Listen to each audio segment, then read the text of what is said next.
دوه کسان د ماهیانو په ښکار پسې ووتل. په دې دوه کسانو کې یو مسلمان او دویم کافر و. کافر د دام خورولو پر مهال خپل معبودان رابلل، سره له دې به یې دام له ماهیانو ډکېده. او مسلمان به د دام خورولو پر مهال الله تعالی رابله، خو بیا به هم په دام کې هیڅ ماهی نه نښته او دام به یې تش را اخوت. دا لوبه تر ماښامه همداسې روانه وه. په پای کې د مسلمان په دام کې هم یو ماهی ونښت. هغه یې په نه زړه له دامه را خلاص که، نو هغه ماهی هم له لاسه اوبو ته ټوپ که.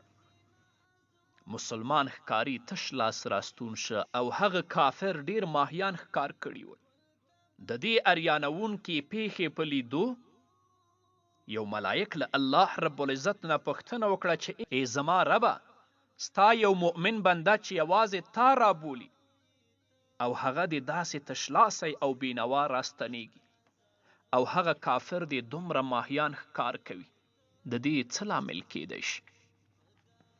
الله تعالی ملائک ته هغه ماڼۍ ور وښودله چې د دغه مؤمن لپاره یې په جنت کې تیاره کړې وه. او ملائک یې وپوښته چې آیا د دې ماڼۍ ترلاسه کولو وروسته به دغه مؤمن په ننني تشلاسۍ راستنېدو څه خواشیني ښکاره کړي؟ بیا یې هغه ځای ور وښود چې په دوزخ کې د هغه کافر لپاره تیار کړی و. د ملائک نه یې پوښتنه وکړه آیا هغه دنیوي شیان چې په دنیا کې کافر ته ورکړي شوي هغه د دوزخ له دې تلپاتې عذابه ژغورلی شي؟ ملایکو وویل ستا په ذات قسم چې داسې نشي کیدی.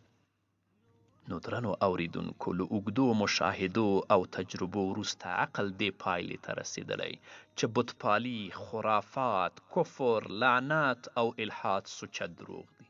رسولان رښتیني دي. ټوله پادشاهي او عزت د الله رب العزت په لاس کې دی.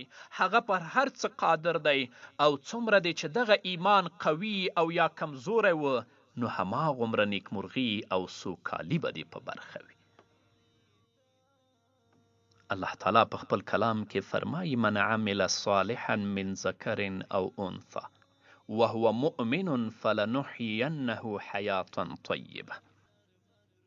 چا چې په تاسې کې نیک عمل وکه، هغه سړی وي او که ښځه، په داسې حال کې چې مؤمن وي، نو موږ به هغه ته سپېڅلی ژوند ور په برخه کړو او د هغه د عملونو به څو چنده ښه بدله ورکړو.